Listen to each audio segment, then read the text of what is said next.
All right, let's go ahead, everyone, and get started. Welcome to the sixth part of the Becoming a Resilient Scientist series. And today we're going to talk about managing up to maximize mentoring relationships. It's good to see everyone here. I hope that you all had a wonderful weekend. For those of you who celebrate Mother's Day, I hope that you had a good chance to connect with those you care about and love. For those of you from India and with family in India, I know that as the United States looks at improved COVID situations, that you are facing very difficult news from home. And it's very much on my mind, just how difficult it must be to deal with that tension between the situation improving here and the situation being so difficult back in India. And that really does extend to all of you struggling in some way still with outcome of the pandemic.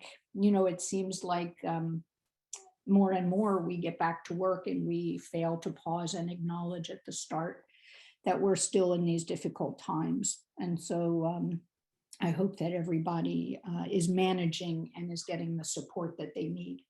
This month, May, is Mental Health Awareness Month, and it's a real reminder of the importance for all of us to slow down and stop and take care of ourselves and ask our friends and our family and those we care about how they're doing as well.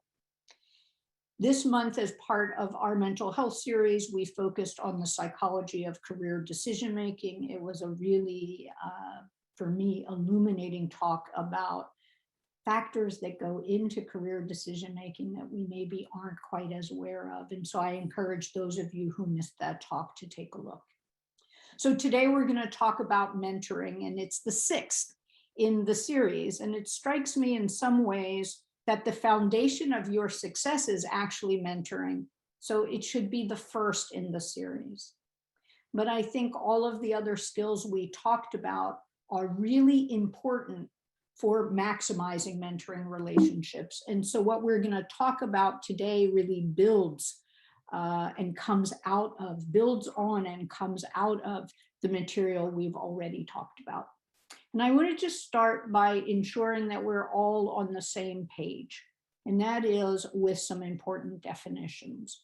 Because I actually think some of the issues that we see when we talk about mentor-mentee relationships are because of a lack of clarity in these definitions. So I just want to start with the definition of supervisor. A supervisor is someone responsible for making sure we get work done. They instruct us about things that we need to take care of, and they touch base with us and make sure we take care of them. A mentor is someone who guides us and advises us, both personally and professionally. So this is someone who puts their attention on us and our progress. A coach is someone who teaches us specific skills, and those skills are important for advancing our education and or our career. They're also often important for advancing their work as well, especially when our supervisor is also providing the coaching. And then there's advocate. An advocate is someone who speaks up on our behalf.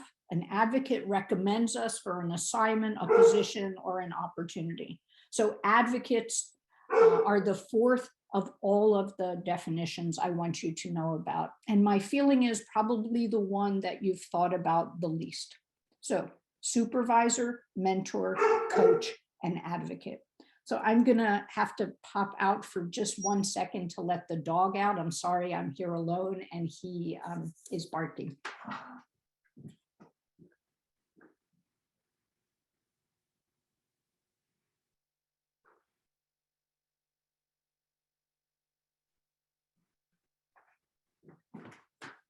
I'm in charge for the next 2 weeks, so there's going to be a lot of that, I think.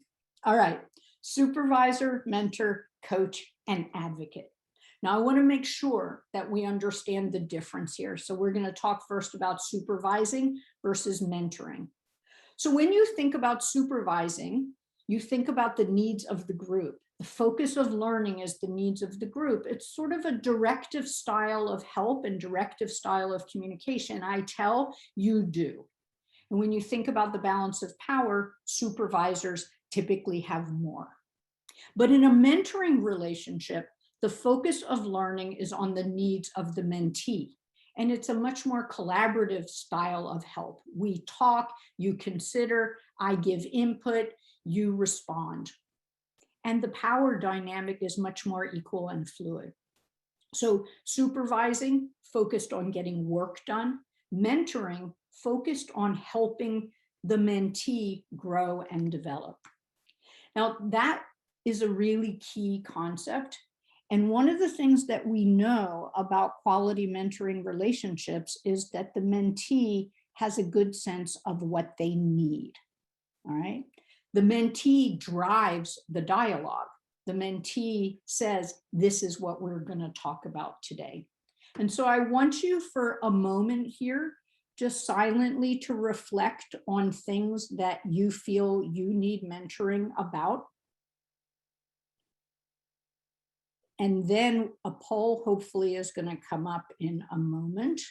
This is my first time completely driving this on my own. So growth mindset, I've learned a lot.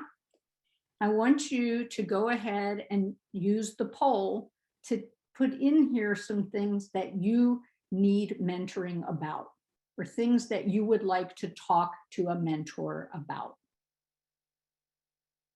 And at this point, let go of who that mentor is. So don't have the constraint of, I'd love to talk about this, oh, but that person's not interested. Just think, in the ideal world, what would you like to talk with a mentor about now or in the future?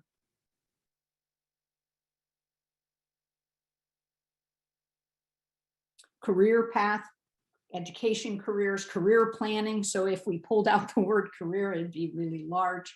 Presentation skills, weighing postdoc options, self-promotion, some sticky problems, finding balance, mental health, pessimism about projects, how to advocate for myself, mentoring about grantsmanship, presentations, career development, confidence building, exploring industry, mentoring about how to work with a difficult mentor, mentoring about the fear of writing, resiliency, education careers, lots of things, work-life balance is in here, manuscripts, postdoc opportunities, how to design experiments. Look at just the breadth of different types of things that people want to talk about. I'm going to give just another second or two for things to populate here, because I find these helpful for us in the moment in the webinar, but also in the background for thinking about what we can do to support students. I look back at these later.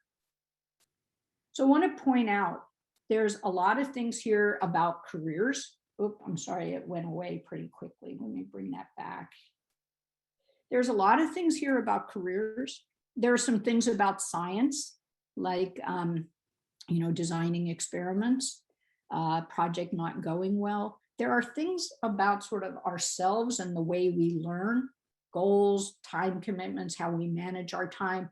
There's what I do well. Somebody else put what I do poorly. My guess is maybe the same person who wants to reflect on both strengths and liabilities. If you look at this, there is a need for mentoring in a variety of different areas. In fact, you could probably bin these into 3 bins: science mentoring, career mentoring, and personal life and psychosocial mentoring. And it's really, really important that we allow ourselves to build this big list that we just saw, that we seek mentors to help us in all of these areas. Now, in addition to mentoring, we need coaching, because that helps us develop new skills. We need coaching as we take on new challenges. And we also need people to advocate on our behalf, right? Going back to those definitions at the beginning. I just want to make sure you understand the difference between having an advocate and having a mentor. So in mentoring, the focus of the relationship is on learning. But in advocacy, the focus of the relationship is on promotion. We need mentoring at all stages of our career, and we can be mentored by a peer. We can even be mentored in some way by somebody we view as not quite as advanced as us career-wise. So I talk to trainees all the time. They come to me for mentoring, and in the midst of the conversation, I realize they're mentoring me in some part of the discussion. So the career stage of the principles involved can be really variable. When it's an advocacy relationship, it's typically someone more senior advocating for you in public. And that's the third thing where advocacy and mentoring differ. In advocacy, I say, I really recommend that you talk with Anna about that project. She has a lot to contribute. So it's in public. Mentoring happens in private. We sit, we talk, we exchange ideas. So advocacy is about promotion and mentoring is about learning. And if you remember, we talked 2 times ago about self-advocacy. That's our ability to promote ourselves on our behalf. And this is when somebody else steps in to advocate for us. Ultimately, to be successful, we want to be able to self-advocate, and we also want others to advocate for us. So it's important to appreciate that as you're putting together the community that's going to support you through your graduate school, post-bac, postdoc career, whatever experience we're talking about, as you think about that team who's supporting you, you want mentors, coaches, and advocates. So we all need many people to support us. They help us define our goals at the start and throughout. They meet with us regularly to discuss progress. They coach us. Maybe they guide us to other coaches. If they're not able to help, we need people to talk with us about our career goals, our job search, school search. We need to be able to discuss personal issues and how they're impacting us. We need people to listen to us and our ideas about new opportunities, new directions. I have this thought about a project this summer, or I have this thought about taking on a new student and mentoring this summer. So we want somebody to listen to those ideas. We need constructive and timely feedback. We need support when we're struggling. We need people to help us find training opportunities and professional development opportunities. We need people to introduce us to colleagues so we build our own network. And we need people to step up and promote us, acknowledge our contribution, talk about us, recommend us for fellowships, to give a talk, to be on a committee. So we have big needs. And the point of me saying we have big needs is not to say we should shrink our needs. Actually, sometimes that's what people say, oh, I have needs, I shouldn't, let me shrink them down. I say we have big needs to stress that this is actually what we all need to succeed. And we all have a right to get this kind of support and feedback and mentorship. And we should own all of this.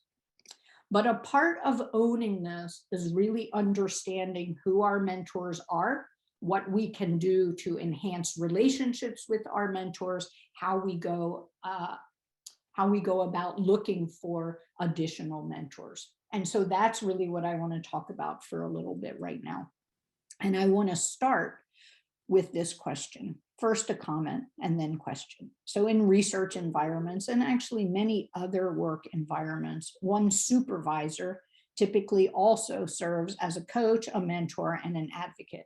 So at the beginning, I started with those definitions, right? But often it's one person who wears all of those hats. In a research environment, often we'll call this the PI, but it depends on the environment. It could be, you could just use the word boss. All right. So in research and many other work environments, one's boss or one's PI also serves as a coach, a mentor, and an advocate.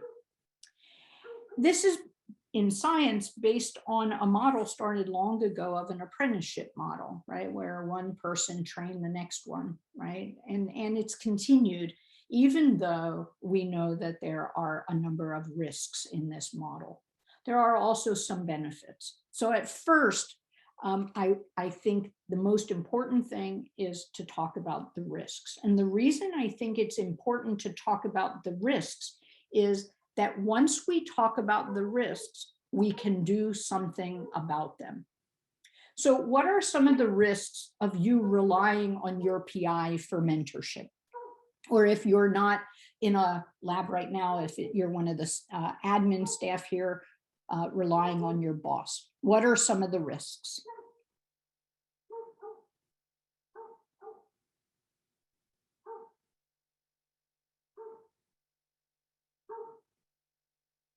Yep, they may lack expertise. No one is great at every role. It's hard to be everything.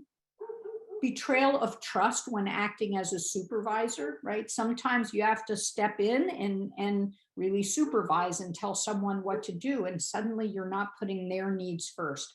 There can be a lot of disappointment. They know your weakness, which interesting, that is both a risk and a benefit, I think. When somebody sees both your strengths and your liabilities, they can help you really develop. But interesting that you put that there. And I think when you don't have trust, having somebody who knows your weaknesses can really feel threatening. You get a single perspective, right? So there's a lot of different risks with all of this. And somebody just put in power, which I think is one of the probably biggest risks. And so I start with that first one, the power one. You may not always feel safe disclosing to your boss, right? You want to talk about how much you've been struggling with writing, right? You have writer's block, you're procrastinating, you have something due, right? It's due for them, right? And it may not feel so safe going in and saying, I know I told you I'm working on this, but actually it hasn't been going well at all. I'm totally stuck. I've been binge watching TV, not writing. There's a safety issue. We have to go to someone and say, I'm stuck, but do we really want to go to our boss?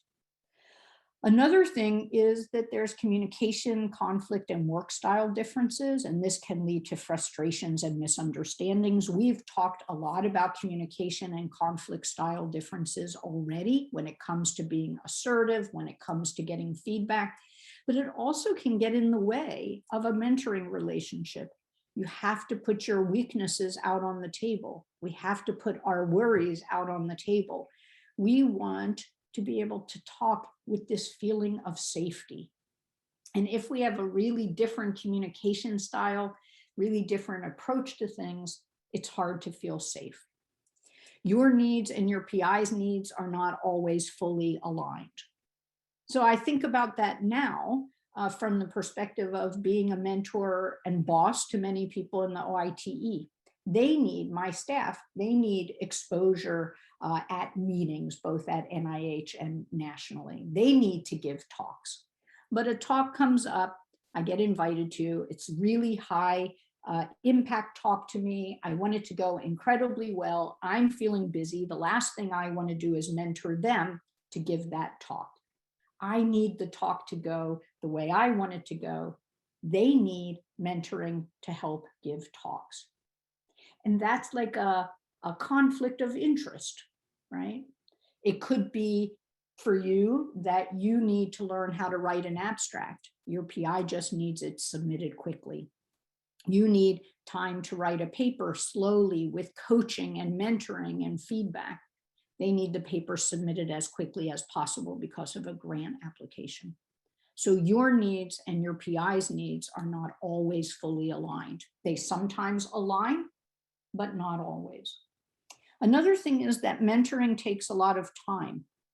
And if you have constraints on your time, you have 30 minutes to talk with your PI, and you have to choose between your career mentoring and discussing data, which one is often going to get picked? The data, right? When there's a conflict and time is limiting, then it's easier to focus on the data and ignore the mentoring you need. Lots of you put in issues about expertise or lack of expertise in the poll, but that's another one, right? PIs know a lot about science. They know a lot about their science, but they may lack expertise in an area relevant to you, like applying for an industry job. I saw somebody put that they were looking for mentoring specifically about industry careers, right? They may lack expertise in something really important to you. The most obvious there is around career decision-making and career exploration and job searches, but the honest truth is it happens in science as well. I had a student from the computational biology graduate program. I knew something about the science that his work was supporting. Well, I knew a lot about the science his work was supporting. I knew something about the work that he was doing. But the honest truth was I wasn't an expert in computational biology. And so there were areas of mentoring where I had blind spots. So it can be a lack of expertise vis-a-vis careers. It can be a lack of expertise in the area of science. But in either case, if your PI lacks expertise in that area, it's hard to get quality mentorship. And then lots of people put comments around this in the chat as well. Your PI may not place high value on some of their mentoring roles. Some people will provide mentorship around manuscripts and around experimental design and making decisions within the research space, but they don't want to spend a lot of time with you thinking through your next career step or talking about developing your confidence. Either they don't feel like an expert, or they don't feel comfortable, or they don't place a high value on it. So when your only mentor is your boss, or when your only mentor is your PI, there are a lot of risks. And it's really, really important that we acknowledge those risks, because once we acknowledge the risks, then we can think this through and mitigate the risks. So I'm going to talk about 3 strategies to mitigate risk. The first is choose your PI wisely and not based only on science. And I'm not going to talk a lot about this today, because the honest truth is it's a talk of its own and how to pick a research mentor PI, whether that's your postdoc PI or your PhD PI or your postbac PI. But I do want to mention just a few things. And the first thing I want to say is we tend to focus only on science. And so when we think about options, right, we focus on what is it that I can do within the science area I love. So when we think about knowing ourselves, it's what do I love to do in science, knowing our options, who does that science. There's really a lot more that goes into picking a research mentor. You have to know a lot more about the way you like to work, how you like to be motivated. You need much, much more information when you're exploring your options. It starts with self-knowledge, and then you need to find environments that fit what you're looking for. We spend time interviewing people, we rotate, we do research about them by talking to alumni of their group. That leads us to consider our options, and we eventually choose a group. And then the honest truth is this is just an iterative process. It all starts over, because once we get into a group, we need to say, okay, now I need to thrive in that group. So knowing what I know about myself and what I'm learning about myself, what can I do to thrive here? So this knowing self and knowing options is such a fundamental part of decision-making. We tend to focus way too narrowly on science and not enough on people's mentorship beyond science. All right, we say, where do they publish? What techniques can I do? But we should be asking questions about how do they deal with conflict? How do they motivate students? How attentive are they to providing career development opportunities? How open are they to talking about wellness and resilience and helping me protect my mental health? So to help you think about that, for those of you who are first-year graduate students, now's a great time to be thinking about that. For those of you who are more senior graduate students thinking about what I might do next, it's a good time. I know there are postbacks here. Now is a good time to think about how you'll pick a mentor in grad school. So I just wanted to give you two resources. One is a website that guides you through that self-knowledge and helps you expand your view of options knowledge, and a webinar I did recently on making a successful transition to graduate school. So many of the questions that we have grappled with over the course of the last 6 units revolve around difficult mentor-mentee relationships where you don't feel that you're getting what you need from your primary research mentor or PI. And one of the things that we can all do is rethink how we make choices in that regard. So that's the first of the general strategies. For some of you, you're in a group now and that strategy doesn't apply, but for some of you, it will apply very soon. You can keep it in mind. The second strategy applies to everyone and is probably the single most important thing to get out of the talk today, or at least the first half of the talk today. And that is to cultivate relationships with multiple mentors outside of your research group. You need multiple mentors because no one person can meet all of your needs or be available all of the time. Think back to that Wordle for a moment of all the different things that we need mentorship for. And over the course of our training experience, it's going to change what we need mentorship for. No one person can meet all of our needs. Over time, we'll want mentoring within the scientific space, around our professional development, our career, school, job search, applications, you name it. And then life guidance and that psychosocial support, how we look at our strengths and liabilities, how we address time management issues, how we make decisions based on our confidence level, right? So we need mentoring in many, many areas, and no one person can possibly meet all of those needs. Even if your PI is a remarkable person who cares deeply about you and makes time to mentor you, even in that case, no one person can cover all of those needs. Scientific mentors know a lot about science, but they often know less about other things important to us. So it's interesting, people want a lot of career mentoring. That shows up in every Wordle that I do. I do this webinar a lot. I've done it at a lot of national meetings this spring. People want career mentoring and need career mentoring, and that's really wise to appreciate that, because it is without a doubt one of the underpinnings of successful career exploration are career mentors. The honest truth is most scientific mentors have had very little training in career development. So naturally, they're not going to be that effective as career mentors.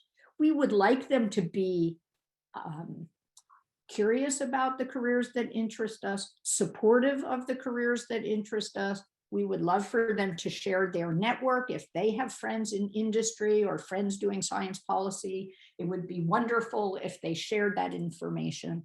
But the honest truth is, for many of you, your research mentor or PI has very little expertise in the career development realm. So we all need multiple mentors when it comes to career development. And then finally, one last argument for multiple mentors, and that is that multiple perspectives can drive creative solutions. A lot of times when we start examining a problem, we see two options, right? This one or that one. We talk to different people. We talk to people with different experiences, different perspectives, different lenses. And suddenly we expand from this or that to 4 options. Or we see that one of the options has a sub option and we think about it differently. So 4 really compelling reasons to have multiple mentors. And I just can't stress enough that this is one of the, people say there are secrets to success as a biomedical researcher. This is one of the secrets to success. Have multiple mentors. The problem with that is it's hard to find mentors. And so it's not enough for me to say, here's the secret to success, have them. I need to also talk a little bit about finding them. So I like these 4 questions, one of which you have to ask at the beginning. And that is, what am I looking for guidance about? Does this person I'm thinking of reaching out to have the expertise or access to the expertise I need? And I'll talk about that access in a moment. I want to give you an example. Today in the OITE inbox was an email from a student at a university who learned about the resilience training program from a friend who said, oh, you should watch these videos. And so they sent an email saying, I'm looking to talk to people who might be able to give me some guidance and input about this program, about how to learn this material, about how we can think about this at our school. So that's doing the homework of, what do I need? Who am I looking for, right? If you want to start, if you want to explore policy careers, you're looking for somebody with expertise about policy careers. If you're struggling with CRISPR technology and want an aim in your thesis about CRISPR technology, you want somebody who's used it a lot, who's published, who has success in that area. So the first question, what am I looking for guidance about? The access to expertise part means there are people who are just really good connectors for you. They may not be an expert in what you want to know about, but they know people who are experts. So those are connectors or people with access to expertise. So sometimes we're not sure who we're looking for, who has the guidance. Go to one of those connectors in your program on your campus, right? Who is it who seems to know a lot of people? So that's the first question. Now, the other 3 questions are questions to ask after you've met people. Do we connect? Is it generally a comfortable relationship? Do I feel seen and valued and heard and listened to? Somebody had put in that they wanted to talk about strengths. Somebody else had put in they want to talk about things they're not so good at. And that's the point of the 3rd bullet here. Do I get the right balance of positive input and hard questions? Mentors are sometimes cheerleaders, but sometimes not. Sometimes they're the people who say, 3 weeks ago, you said you were going to do this. Have you done it? So it's a balance of positive input and hard questions. That's the 3rd question you want to ask. And the 4th is, do they make time for me? So one that you ask in advance, what do I need expertise about? And 2, that you ask as a relationship is developing. Did it feel comfortable? Did I get both positive input? Do I feel both optimistic and pushed a little bit? Did they ask me good questions and listen to me? And when I need them, do they make time for me? This doesn't mean they're available every time you need them. People are busy, but it means generally you get a response. So 4 questions. Now, in many, many ways, as we're looking for mentors, we think about who we are and our identity comes up. And I think that shared life experience and shared identities can be very, very helpful in mentor-mentee relationships. And I can think of some times where that really mattered to me. Sometimes when I'm talking about myself as a leader now, it's really nice to speak with another woman, because we can talk a little bit about some of the challenges of being a woman leader in a pretty male oriented environment. So sometimes shared identity can be very, very helpful. Shared life experience, if you want career mentoring, right, and you want to head towards industry, it can be great that somebody else shares that interest in industry, has experience in industry. So shared life experience and shared identity can be very, very helpful, but it is not a prerequisite for a successful mentor-mentee relationship. Lots of mentors who have guided me in my career were male. And sometimes what I'm looking for is that they understand the difference. Sometimes difference doesn't come up, right? It isn't about difference, but sometimes it does.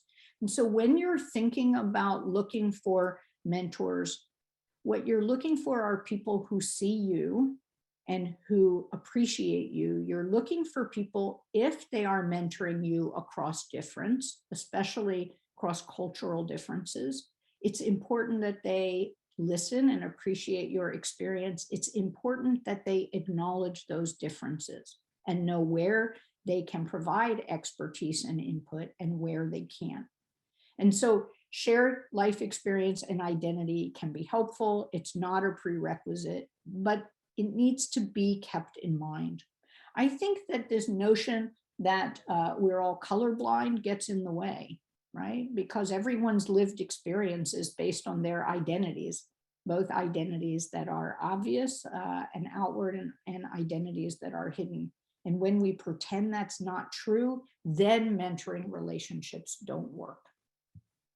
A little bit in terms of finding outside mentors is you have to sort of start first with developing your networking and your communication skills.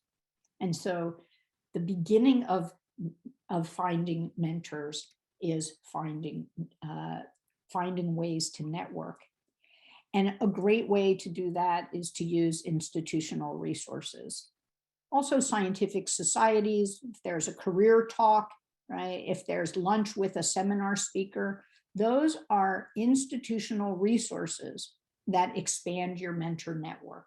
Another institutional resource that expands your mentoring network are postdoc career offices, graduate student career offices, the Office of Career Development. These are resources that can jumpstart the process. So it starts with networking, and I don't mean showing up at a party and running around the room, handing out cards and talking to people, or showing up on Zoom and making sure that you are the first person chatting, going, commenting to everything in the chat.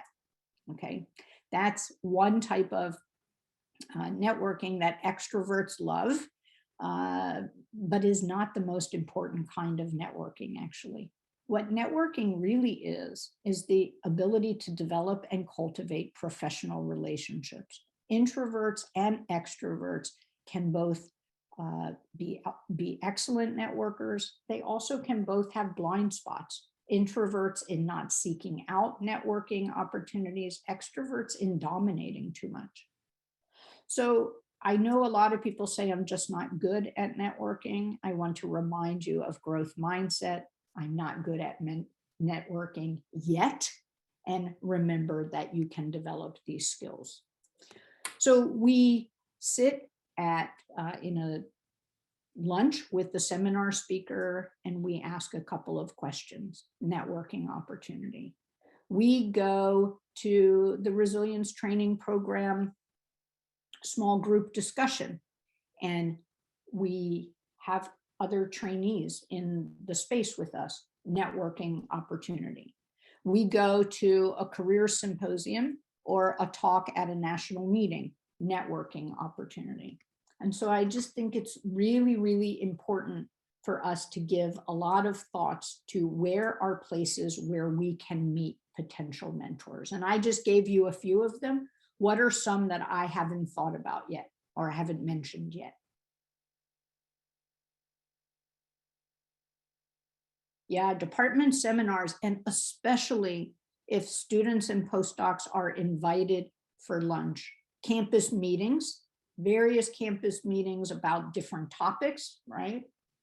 Summer research programs. In fact, being a mentor for a summer research program expands potential mentors because you meet students from different schools. Coffee hour, cold emails, right? Responsible conduct of research training, that's an important one. Showing up at someone's office, depending on the person and the time, that can certainly work. Clubs and affinity groups, former employees, former employers, past experiences, student organizations, right? Boot camp activities, student organization events. If someone has office hours, showing up is a great way to network, right? A lot of times we hold office hours and we're hoping somebody comes. All right, so lots of opportunities, lots of places to meet potential mentors. So we go to these opportunities, we meet somebody, and we think it would be great to talk to this person again, right? We go to a seminar and maybe not even the seminar speaker. Somebody asks a question where you realize, oh, they're an expert in this. You'd like to learn that technique. They're right on your campus. And you think, I'd like to talk with them. You go to a student affinity group and the students go around the room and somebody says, I'm a data science trainee and you'd love to talk to someone about data science. So you have met somebody and identified, I'd like to meet with them. So send an email, just a short email asking for a chance to talk.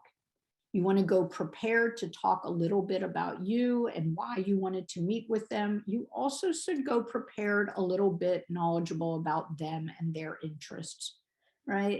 If this is around careers, you want to look at their LinkedIn page. If this is about something in your research, you might want to look at, do a PubMed search, look at their latest publications, but you want to know a little bit about them. If there are materials that might be helpful, bring them.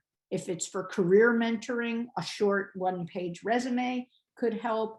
If you want to talk to somebody about science, bringing a data slide, something to introduce, a model to introduce your work could be helpful. Expect about 30 minutes, but be flexible. Sometimes people are blown away. Wow, I got an hour of their time. So don't schedule something else right afterward. Lots and lots of quality mentoring right now is happening via Zoom.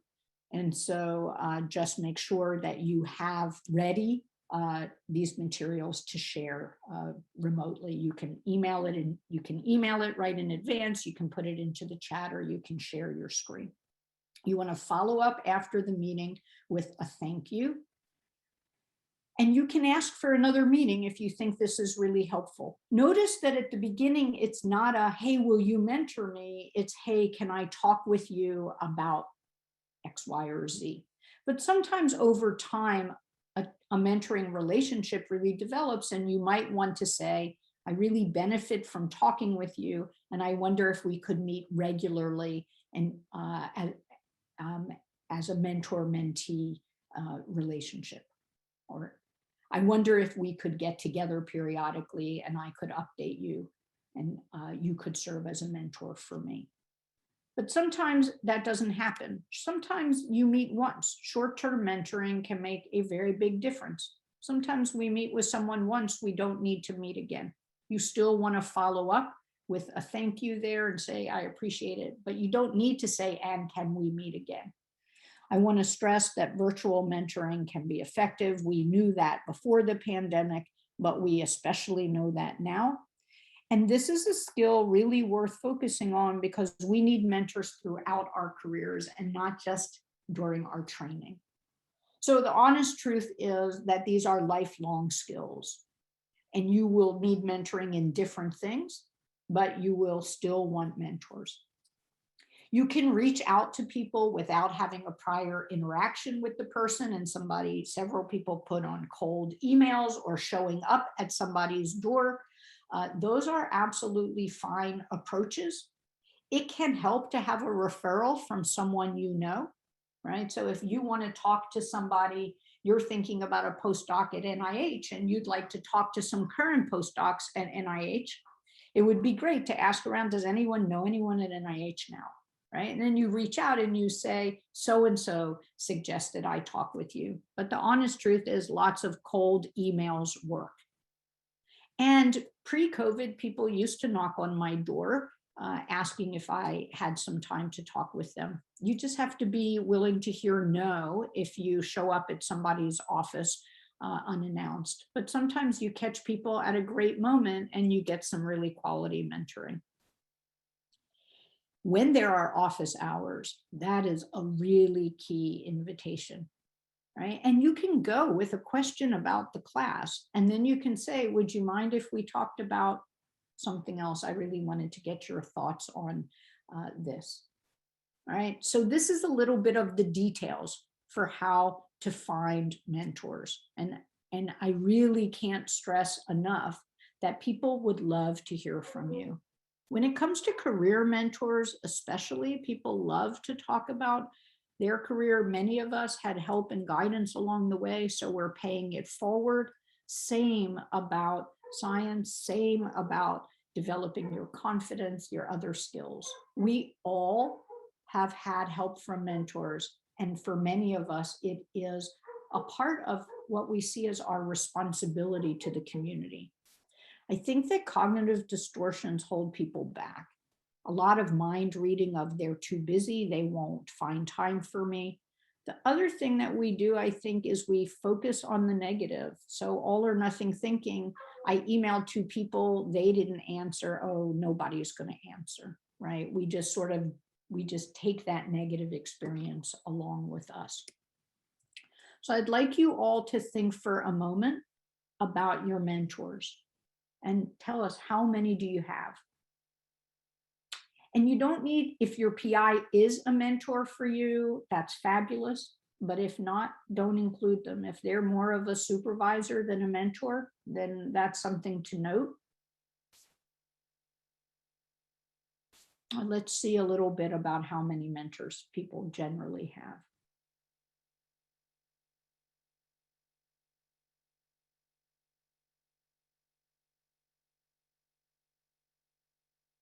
I'm going to keep it open for another few minutes, try to get a few more votes here.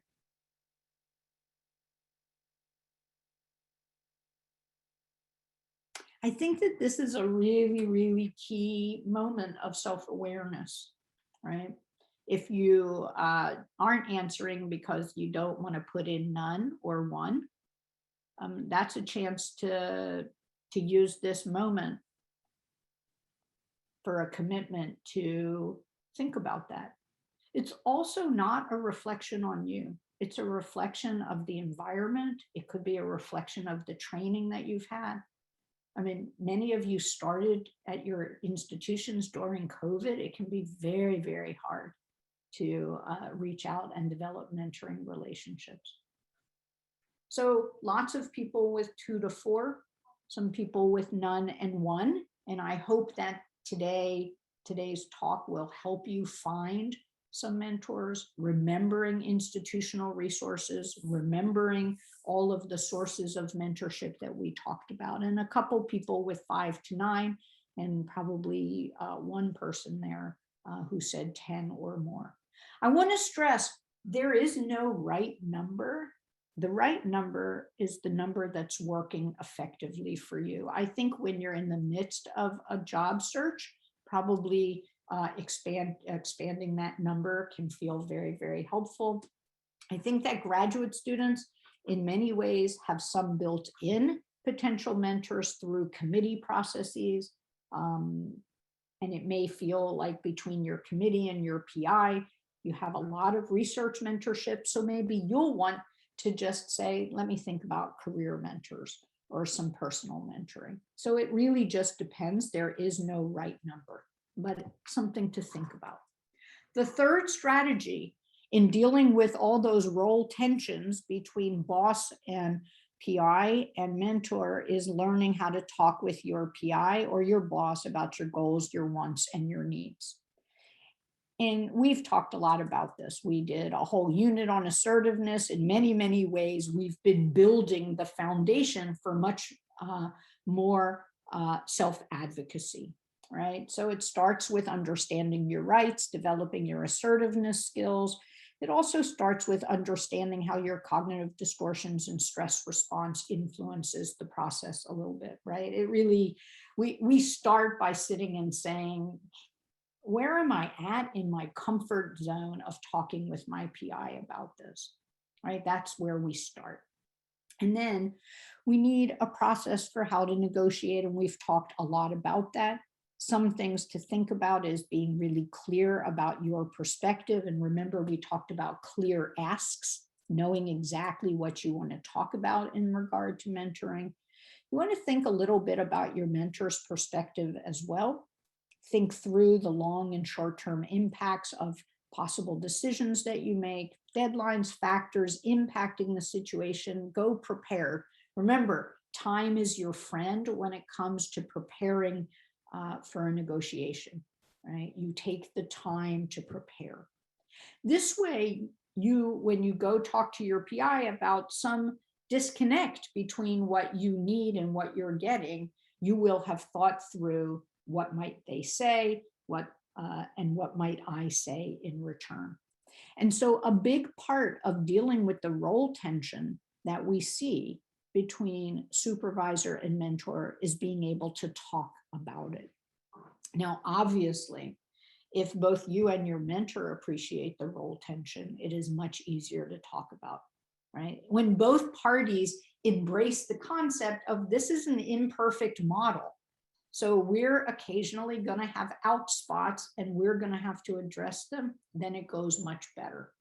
And a lot of what I'm going to talk about in the second half of the talk is about PIs who don't appreciate these role tensions and where it can be really difficult.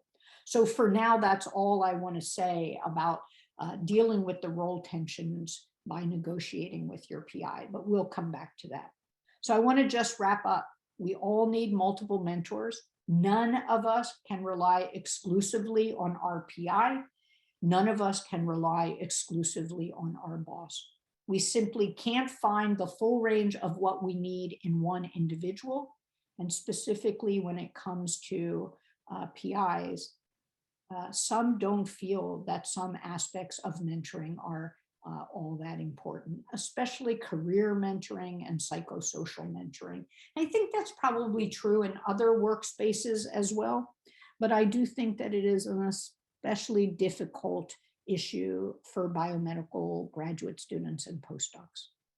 We need mentors who know a lot about our field, who know about career paths that interest us, who know how things work at our institution. And finally, we need people, I haven't talked about this a lot, but we need people who inspire us and role model attributes that we wish to see in ourselves, right? We want to be able to learn not only the details, but also learn from the person and watching them navigate situations.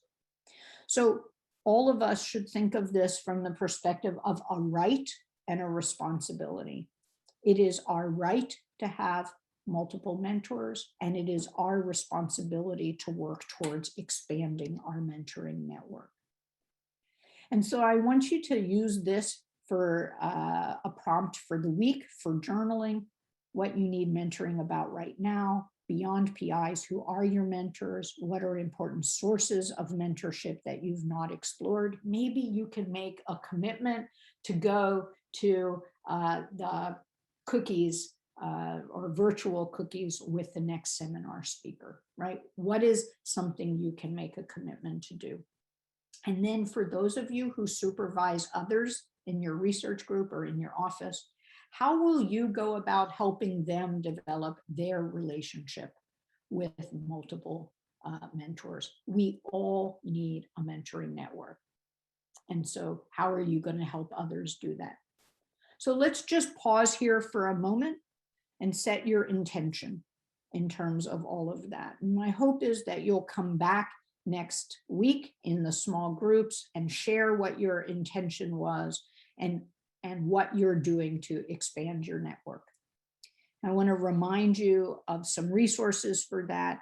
There's a lot of stress around being a self-advocate and reaching out to potential mentors. And so the other previous talks in the series might be helpful if you feel that a lot of mind reading of, oh, they won't be interested is holding you back. You can rewatch the talk on cognitive distortions. This is a really good series to help you expand your mentoring network. And I also want to remind you about Norman, or the National Research Mentoring Network, which is an NIH-funded collaborative to improve mentoring in the biomedical sciences. They have a lot of great resources on mentoring across difference, a lot of resources for improving mentor-mentee relationships. It's really, really an important element of your career development. And so take the time that you need to build the mentoring network you deserve. Now, I want to turn a little bit to relationships with your PI and acknowledge that your PI plays a really key role in your success as a scientist. We can take care of ourselves better when we have a supportive PI. We can explore careers more easily when we have a supportive PI. In every way, the better our relationship is with our PI, the better our experience, right? Because we have this background of support. And so I want to end by talking about enhancing relationships with your PI. And I want to introduce the principle of managing up. So managing up is knowing your manager's style and adjusting your style to theirs so that you can work effectively together. Now, in mentor training, we like to encourage mentors to flex their style to yours.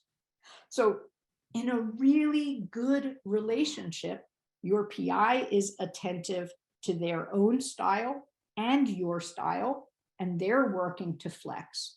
You are attentive to your style and their style, and you're trying to flex.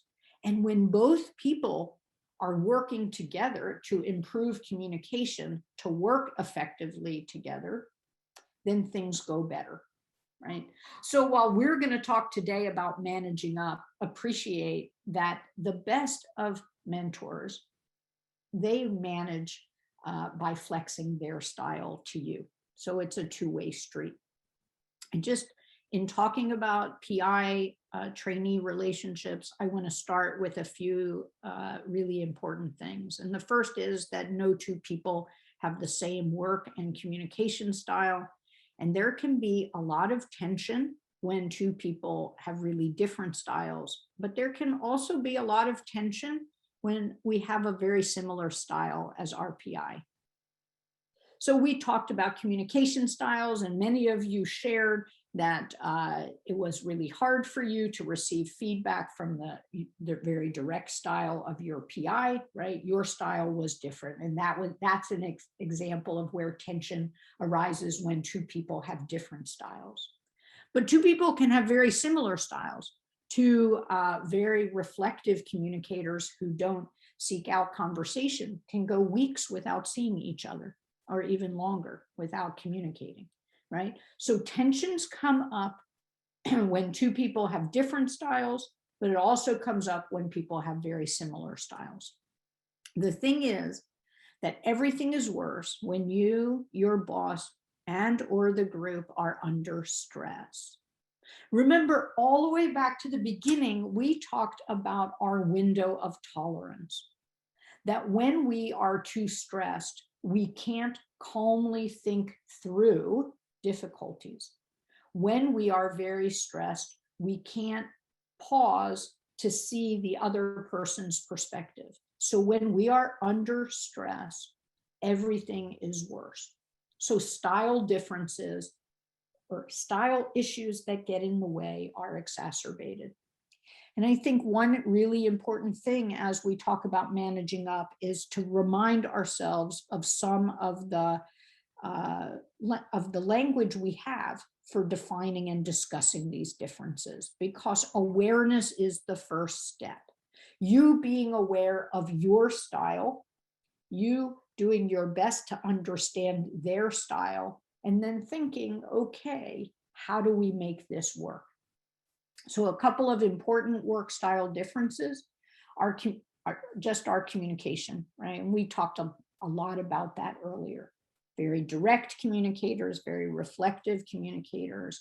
We talked about assertive communication and passive communication, so that those differences. Also differences in how we approach conflict. And we talked about the Thomas Kilmann conflict grid to give you some insight into differences in how we approach conflict.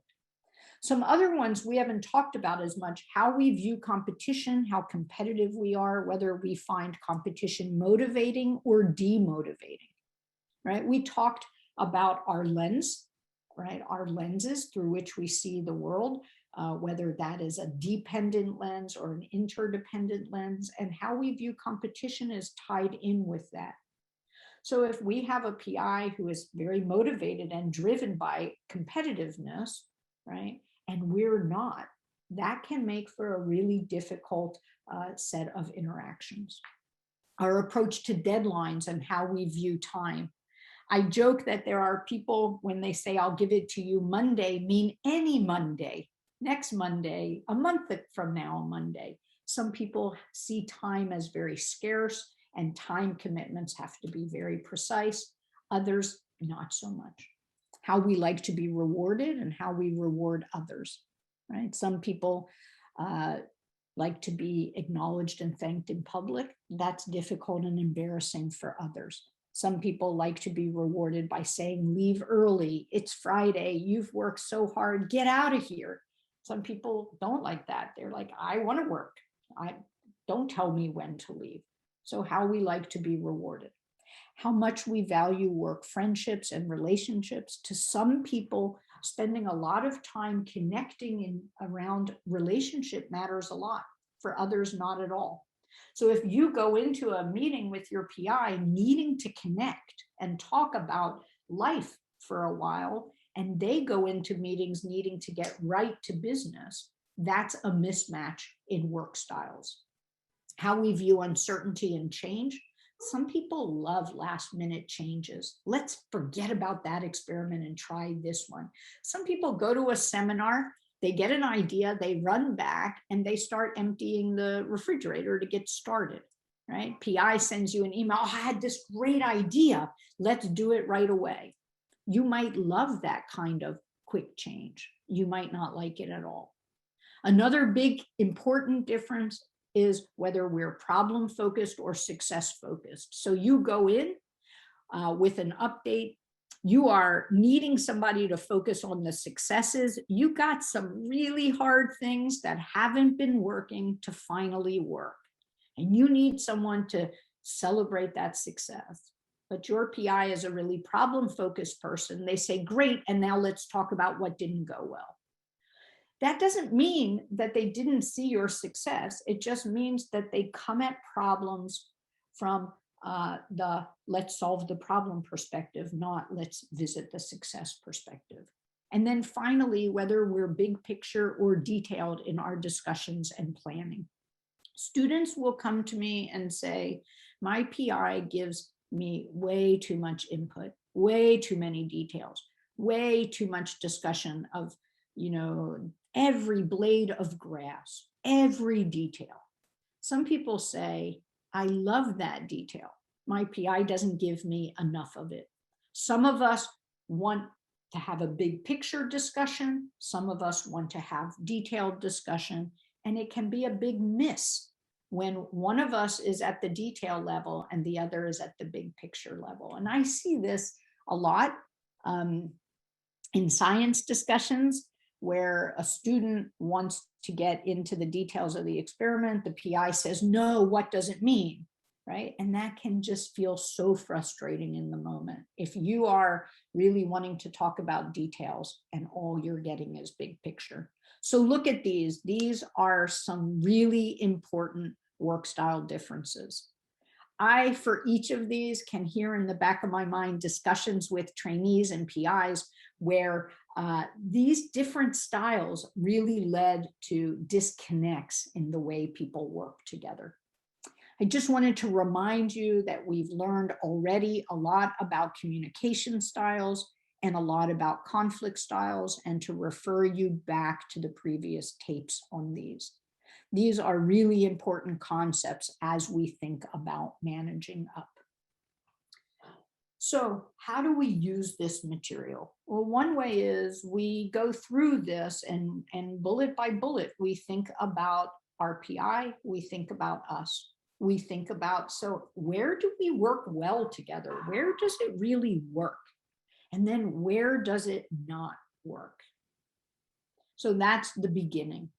I wanted to help you do that by also giving you a set of questions that you could work on. So I really think the last 3 slides are key for this, but I also wanted to give you one last prompt for that.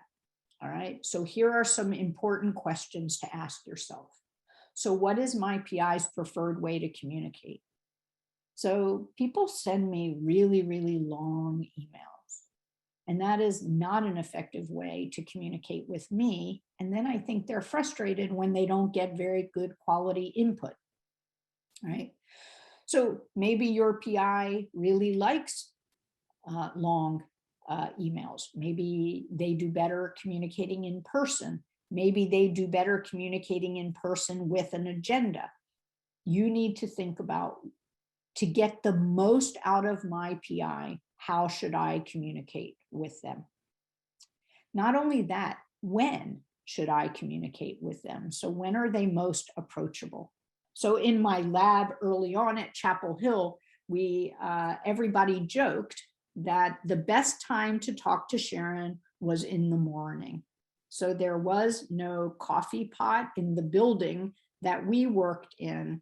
And so it became this lab tradition that somebody would walk with me to get coffee. It was an amazing meeting time. I wasn't busy, I wasn't distracted.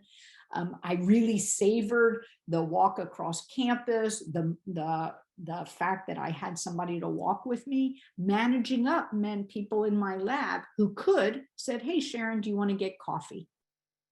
Some students started later than I did for personal reasons. And the ones that managed up the best would come the day before and say, I'd love to get coffee tomorrow. Can you wait for me a little bit?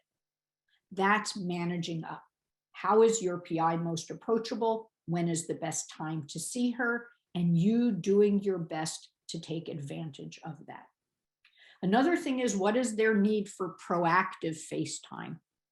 So some people want you to be in charge of setting up meetings, right? They want you to be proactive, right? They want to see data pretty quickly in the moment. And I think that because of the mind reading, oh, they're too busy, right? We mind read, they're too busy for this. We don't do that. But think a lot about your PI and what type of need for FaceTime does your PI have? If your PI loves Slack and they don't want FaceTime, but uploading a summary on Slack is better, then you've just managed them.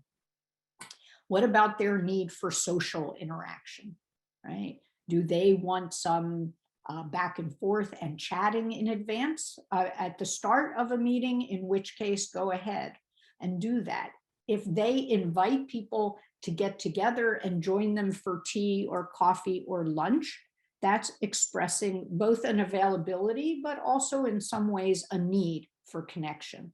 Managing up means you grab hold of that opportunity.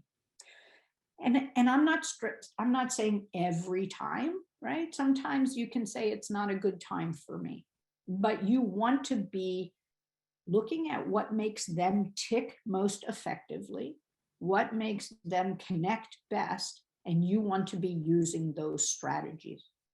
Another one where you can have a real impact by making change is, what is your PI's need for written summaries and planning documents? Some people don't need that at all, or they need a short bulleted list. Some people like to see things organized a certain way. And you might like it a different way, but you can ask yourself, is it worth flexing in this regard? That's a key question. Is it worth flexing?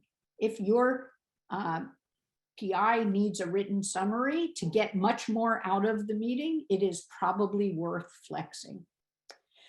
Then I talked a little bit about the detail issue already, but you'll want to ask what's their desire for details in communication. If they have a desire for details, what's the best way for you to stress the most important ones for them? So a lot of things about how to give them the information they need. Another one that you need to ask yourself is, what are their hot buttons and what are the things that irritate them? Sometimes you're not responsible for their irritation, and you are certainly not responsible for their emotional intelligence and emotional regulation, but we do know that certain things poke people, right? And we should try, when they're our boss, not to do that, right? One way to get the most out of our relationship is to be thoughtful about people's hot buttons. So for me, a hot button is hearing about a problem after it's gotten larger. I much prefer a heads up, and then I'll say, I think you can handle it. I think you got this, but keep me posted. But if somebody skips that step and then it doesn't go well, that's a hot button for me. And I focus right on, why didn't I know? Your PI has some hot buttons as well. And then finally, and this one can be hard and painful, because sometimes we come up to the conclusion that they're not that interested or able to provide some guidance that I want. But you really need to ask yourself, what is my PI's interest or ability to provide the type of guidance I want or need in the moment? If we do this the right way, we can turn painful ouch into an opportunity. So we acknowledge that they are not interested in providing input about our career. So we find other mentors. We decide they're not going to be a big career mentor for us. Or we decide they're not a great coach when it comes to writing, and writing is always an ouch for us. And we find institutional resources to improve our writing, or we find a writing coach, or we find a peer who's a better writer and get some support. So the honest truth is, this one can be a really painful one, but if you do it from the perspective that knowledge is power, that accepting what is helps me plan, then I think this is a really key question. Now, the last question that's important to ask yourself is, what cognitive distortions and assumptions are holding you back from addressing issues that bother you?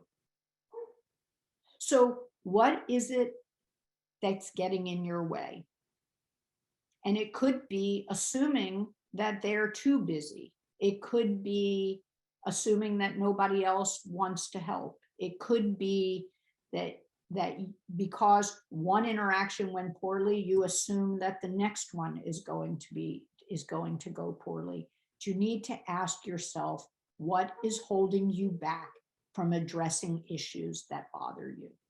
Flexing and managing up doesn't mean you ignore issues that bother you. It means you do your best to decrease the number of things bothering you by flexing, and then you address the ones that do. There's a really nice work styles assessment here. You can follow this link and do it. I actually find these 4 slides to be really important. And so don't ignore the slides with the different prompts and just do the work styles assessment. But for those of you really wanting to dive into this work styles assessment on top of those few slides will help a lot. Ultimately, where you want to get to is this set of journaling prompts. My PI often does, uses these styles. I often do use these styles. Now I think it's important to pause and say, so what are the strengths of these styles and what are the liabilities? For a moment, we need to sort of acknowledge the difference. And something can irritate us, but we can still see the strength in their approach. So a little bit about them, a little bit about you. Where do we work well together? Where are our ouch spots? What do I need to address and work on? And then, considering all of this, considering the relationship I have with my PI, How do I work to improve our relationship? What are my options? And that's what we're going to end with, is a little bit of a discussion of options. And I'm going to start that by saying that if we lined up every PI that we know of across all 50 campuses of the Resilience Training Program and across all of the 27 institutes of the NIH, we would see people who, on a continuum, people who are just great mentors, who help us expand our own mentoring network, who see those role tensions and work to do something about them, who can seamlessly take off the hat of boss and put on the hat of mentor, who take their mentorship into advocacy on our behalf. There are great mentors and good mentors. And we would see good enough mentors. Maybe they have a big blind spot and they say, oh, that I'm not very good at, but here are some resources. So they're good enough. And then we would see people who are really absent mentors. They're so unavailable that we really shouldn't be calling them a mentor. It's not the right word. There are unkind mentors, and sadly, all the way on the other extreme are what I call tormentors. People who disrespect you, who degrade you, who do not value you, who are really unsupportive.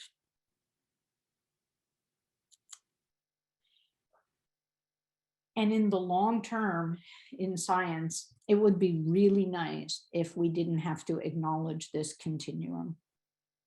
But I think any talk on mentor-mentee relationships or any talk on PI-trainee relationships has to include the fact that there are environments that are not supportive, that are not nurturing, and that are not giving you what you need.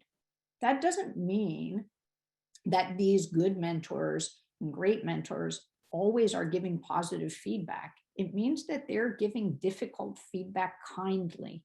It means that they're setting boundaries and giving, setting expectations that are high, but they are helping you reach those expectations.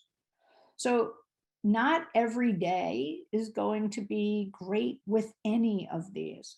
But it's really safe to say that trainees who work for absent mentors, unkind mentors, and tormentors are really at risk.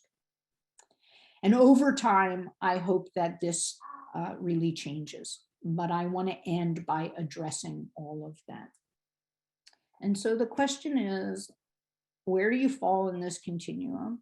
What elements of your relationship with your PI would you like to improve?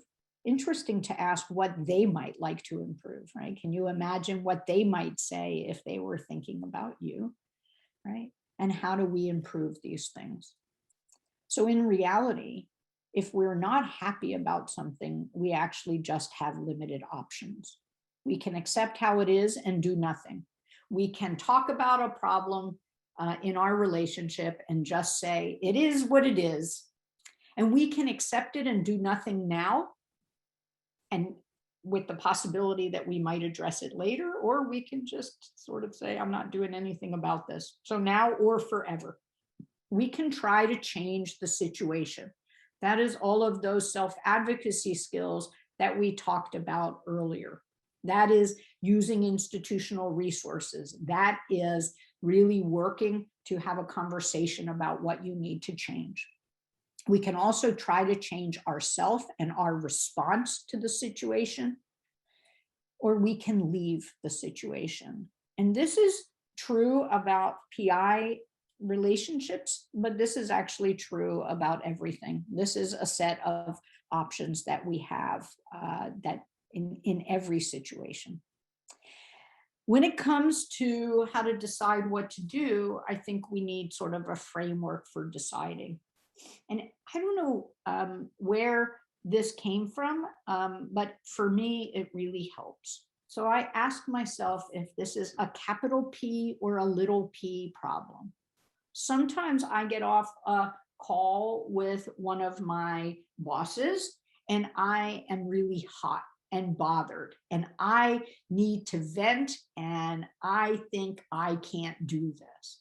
And then I think, is this a little p or a big P problem. And I think we have to have the ability to pause and do that, because a lot of times we go back to this and we realize overall, I'm in a pretty good environment and there are gaps and I need to fill those gaps. And there are things that bother me and it would be good to address them. But overall, I'm in a good situation. So we need to be able to ask ourselves, is this a capital P or a little p problem? Often we need some help to sort that out, especially when we're hot and irritated and our hot buttons are triggered. We can't think that through. So sometimes we need to talk with someone to help us sort it out. Sometimes people help us reframe a problem into an opportunity. Just last week, I talked to a postdoc who was really, really upset because last minute their PI asked them to take on some virtual summer interns, and it feels like a really bad time. It just really felt like asking too much. And after talking a while, the postdoc reframed it as, this is an opportunity for me to show how flexible and adaptable I am as I'm on my job interviews and people asks me about, a time that I had to adjust last minute to get a project done, I'm going to talk about that. Right. So that's a reframing. Sometimes the things our PIs do that irritate us or that our bosses do that irritate us, we just need to reframe into an opportunity. Or we need to just sort of appreciate it's a really 6-point font little p problem. So that's one framework. The other is, I talked the last time about the risk versus reward scaffold in decision making. And I think that we often need to do a risk reward analysis before deciding what to do. Because if the risks are too high, we may not want to try to change the situation. But we really need to decide what the risks and rewards are before moving ahead. So I'm going to encourage you to take a look at the Resilience Training Program 5 webinar for that. So, all right, I gave 4 options. So let's go through them. So accept how it is and do nothing. We do that when we're generally happy. Most of our needs are getting met. When we're pretty close to the end or the end of something and we don't wish to derail progress. Right? We're really close to a paper and we don't want to pause right then to discuss this other issue. We feel like we can let it go for now.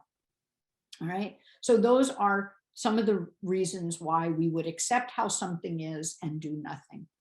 Also, a third is it's a very short-lived experience anyway. You're a grad student, you're rotating. What you've gotten out of the rotation experience is data that you don't want to stay. And you decide, I don't really need to address this. I'm going to move on soon. When we want to accept how it is and do nothing, we really just have to let go of any expectations that we have of perfectionism. We need to just keep reminding ourselves there's no such thing as perfect, because we have to find a way to let go when faced with what's bothering us. I find that this picture can be a great way for doing that, right? When we realize in a lot of ways I'm getting good mentoring, it lets us let go of a blind spot in our mentoring relationship. When we practice letting go and doing nothing, we have to also make sure that we're practicing self-care. It goes along with it because it means letting go of something we wished we had, right? Letting go of something that we were hoping for. A lot of times, accepting how it is and doing nothing is buffered by finding a mentor to help in that regard, right? And so it's really important in this regard that we appreciate where things are at, that things are not perfect, and that we have some agency to fill in the gaps. And that's what I would say about that one. Now, try to change the situation. I've been in lab for 6 months and I'm not getting enough feedback or direction. I feel like my PI really needs to meet with me more often, pay more attention to what I'm doing, right? I want to change the situation. We do that when there are a lot of positive things, but something is a major issue for us. And I would say that not getting enough research direction, that's a good example of one where we might say this is a major issue. We do this when we love the science, but we don't feel we can work in that environment, and we hope to find a way to make it work. We try to change the situation. The third thing about this is we should always consider this approach if we have not yet discussed the issue with our PI. PIs are not mind readers, and most of the time, when you go to talk to people about a situation, they're going to start by saying, did you talk about it with so-and-so? And I'll have a little bit more to say about that later, but generally, if something is really bothering us and it's getting in the way of us having a positive experience, we need to consider talking about it with our PI. And I refer you back to the assertiveness talk in that regard. Because to try to change a situation means we have to revisit our discussion about assertive communication. Also, it means getting advice and guidance from mentors and institutional support systems. One of the benefits for expanding your mentor network is you can go to people and say, I need to work on this with my PI. Can we talk about it confidentially? Eventually, it requires us to have a conversation with our PI and other relevant parties about what's going on. So if we want to try to change something, it requires clear asks, direct, assertive communication. And underneath all of this is self-care. And you'll see that in all of these. If we are not taking care of ourselves, our window of tolerance is too narrow for us to take action to try to change things. Sometimes we decide that we're going to try to change ourselves and our response to the situation. And this happens, students often will try this after they tried to change it and were not successful and have come to the conclusion that they don't want to leave or cannot leave. All right, so I'm here. I have about a year left. It makes no sense to walk away from this, but it's really a struggle. I've tried to change it. I haven't had a lot of luck or success. I shouldn't say luck. I haven't had a lot of success. So we try to change ourselves, our response to what's happening. Before you do that, you want to be certain that you made efforts to change the situation. You also want to be certain that staying is in your best interest, both in terms of science and your health and mental health. Sometimes I find people choose this option because they are really afraid of leaving, but that the effect that this has on health and mental health is pretty profound. So it's really important that we pause and say, have I really tried to change the situation? Have I really clearly asked for what I need? When we find ourselves in a generally poor situation and we decide to stay, it is critical that we find support on and off campus, and it is critical that we really take care of ourselves. Generally, taking care of ourselves means expanding our mentor network outside of the research group. And I think a lot of people in this regard are the people on the other end of that continuum with absent mentors and difficult mentors and mentors who really lack their own emotional intelligence and resilience. And so they tend to lash out and be unkind. So I think that this is a hard situation to be in, but there is an element, especially in the short term, of success in this approach. Now, a lot of times trying to change the situation and change our response to the situation go hand in hand, right? These aren't totally exclusive of each other. Now, the fourth option is to leave the situation. And I know a lot of people are like, crazy, never, can't be. But the honest truth is that most of us who have been in science education and biomedical research career development, we've seen many people leave a situation and we have seen them land on their feet and do extremely well. You should consider leaving a situation when you realize that situation is beating the love of science out of you. When you used to love thinking about science, looking up papers, waking up in the morning and imagining your experiment, and now all you have is a pit in your stomach when you think about going to work or doing science. You should think about leaving when you appreciate that staying is impacting your mental and physical health. Because you are so much more important than science. And there are many environments where there are great mentors and good mentors and caring mentors. And finally, you should consider leaving a situation when you're just starting in a group and you have other options. So you're a rotating graduate student, you have your own funding, you have institutional support. Something that amazes me is when I talk to graduate students who are struggling in a group, who are talking about should I leave or not, that they say, you know, I had doubts when I was rotating. If you have doubts when you're rotating, really hear those doubts, because there are times when it is much easier to leave. And I think that institutions have to do better in supporting people in leaving. I know many are working on that. I know I think about that at NIH a lot. But I think it's really important for us to look at those two bullets. Staying in that situation is beating the love of science out of you, and it is impacting your mental and physical health.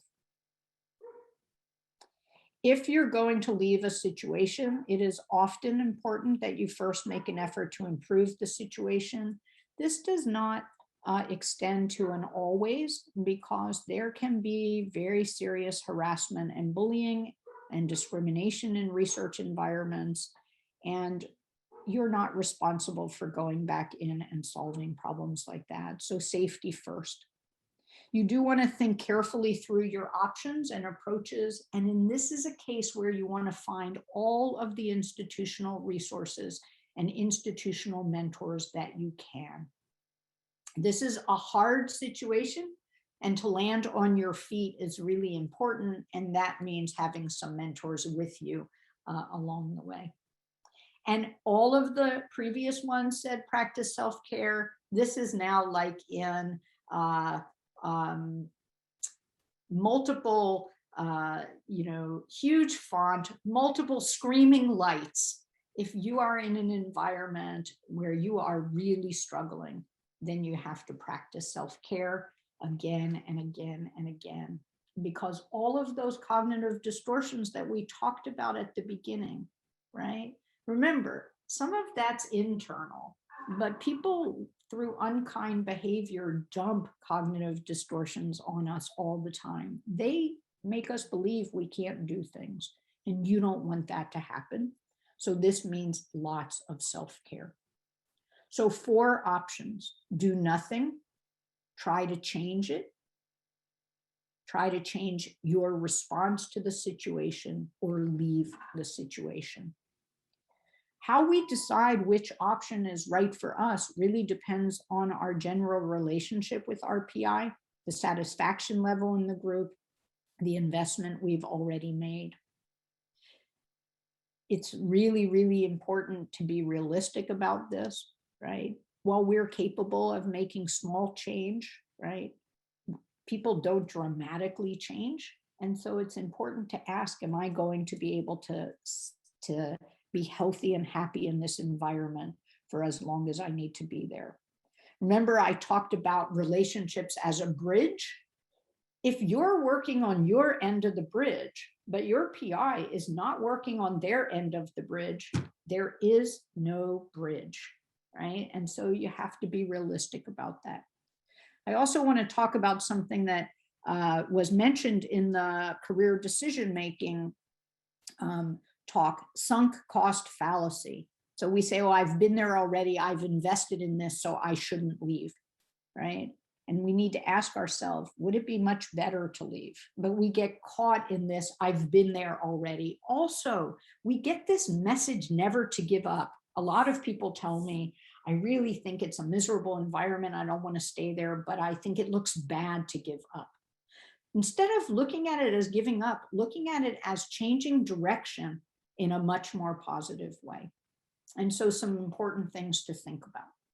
I think if you go back to that schematic and say, so am I working for a tour mentor? If you are, right, I think that's a real sort of message that I need to think about whether there's something worth investing in.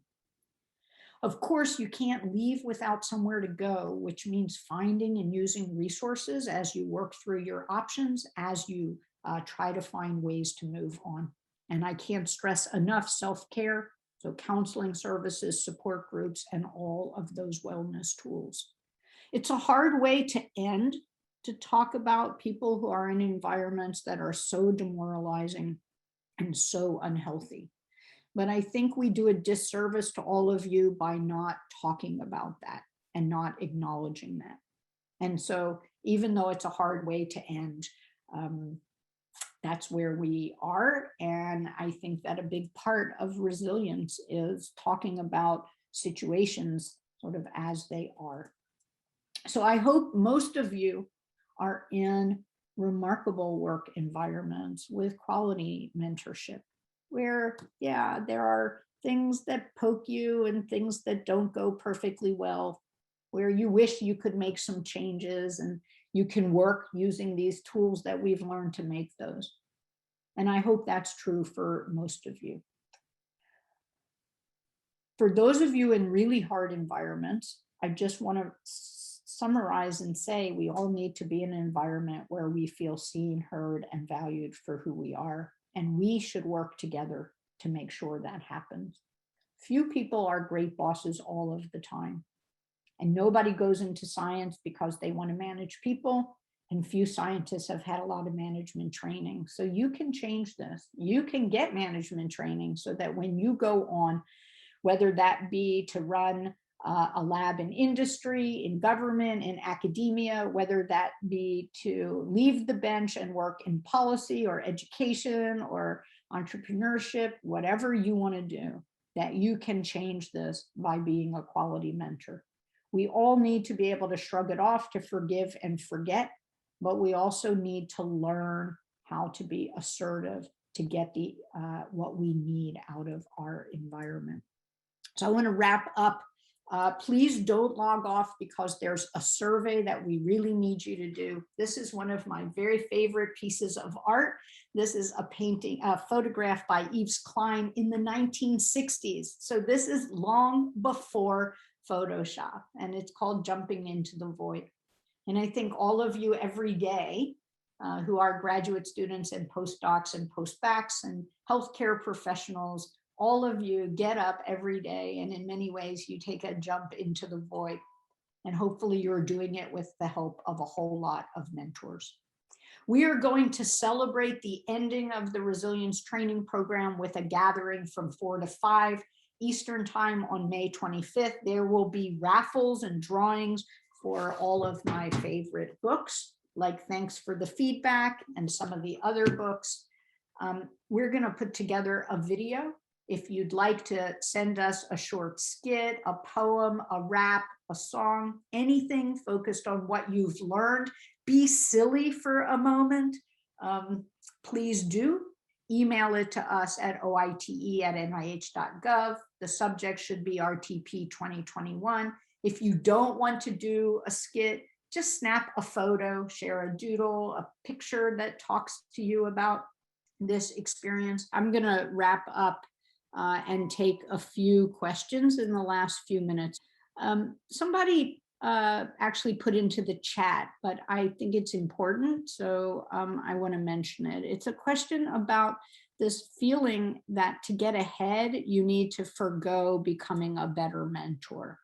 That science, the culture of science pushes us to just focus on outcome and output and working hard and not slowing down to support individuals and being a good mentor? And how do we deal with that? And so I think that there's change at the personal level, and that is to pause and say, I value this, I'm getting something out of it, I'm contributing to the betterment of science. So even if everyone around me doesn't value this, I do. And I think that is one part of this, is we each make our individual decision for the kind of person we want to be. Then we need to surround ourselves with others who share those views. That's one of the important things of a program like this.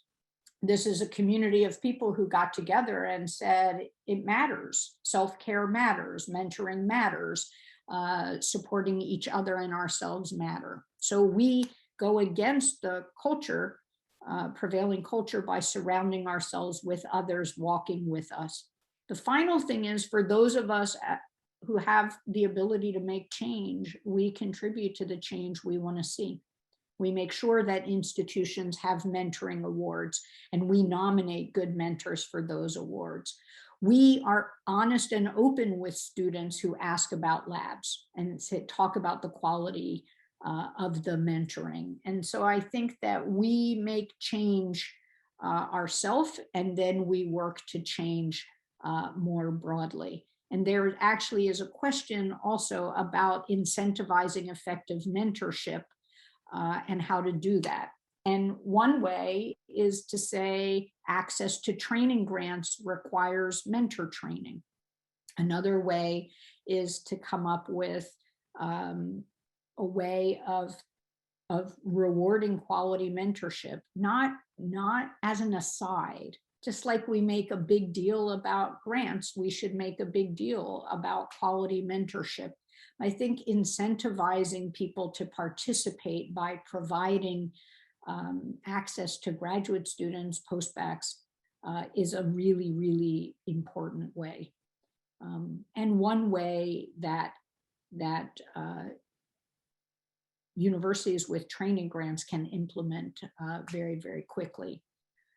There's a question about a PI that's sometimes a great mentor and sometimes is really unkind. So they literally slide up and down the scale.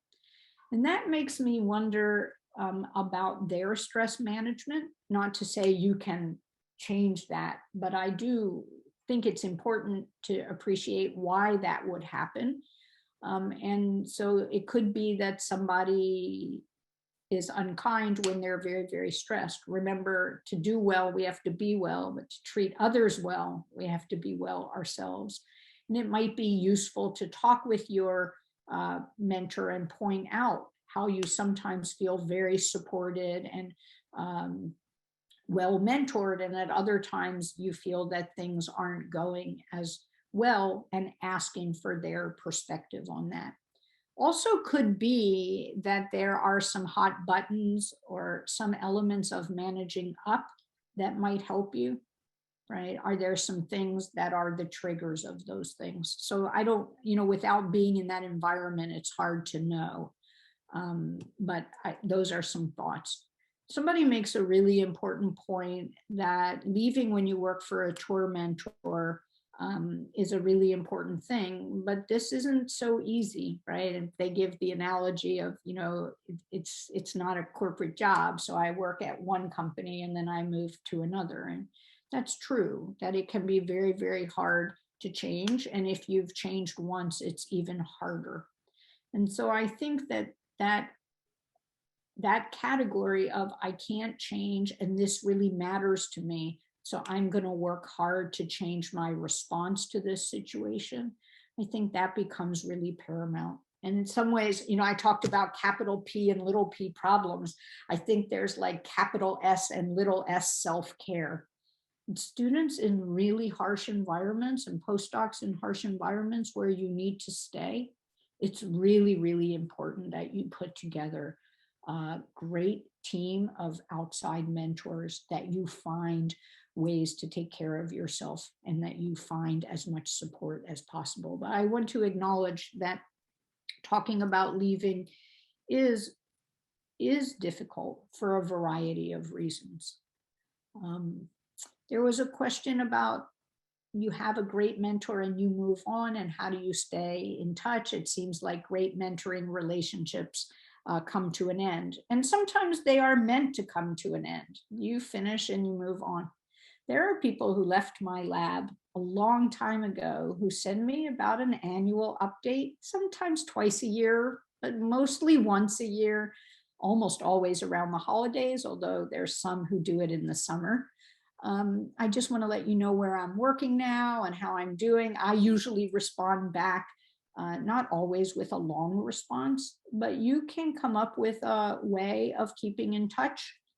If you go to the same national meeting, you can plan a short coffee gathering. You can check in advance. I have people in my lab and people I've met through OITE who will email and say, Sharon, if you're going to be at Abercams, I'd really like to get together. So you can work on keeping in touch that way. And it's perfectly fine to send an email that says, I know we haven't talked in a long time, but I'm getting set to look for a job and I'd love to talk with you. And I went all the way back when I was thinking about the NIH position, all the way back to my thesis advisor. He was a role model because after I left the lab, he became a dean at Emory. And, I wanted his input because he had made the same transition from PI to administrator.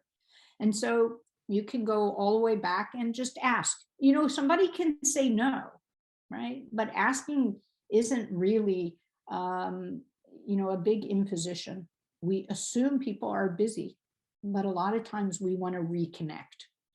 So I think last question, and I'll wrap up with this. How do you advocate for receiving proper credit for contributions and the work you do? You're right. I didn't talk a whole lot about recognition in that regard. I wish I had time to talk about everything. I think one of the things everybody needs to do is pay a lot of attention in the responsible conduct of research training to the section on authorship. And we all need to know the approaches for discussing authorship and proper acknowledgement. And we need to make a clear ask as early as possible. So if we see a draft of a paper and we feel that our name is not where it belongs, we can't wait all the way until the end. We have to go as soon as possible and have a conversation about it.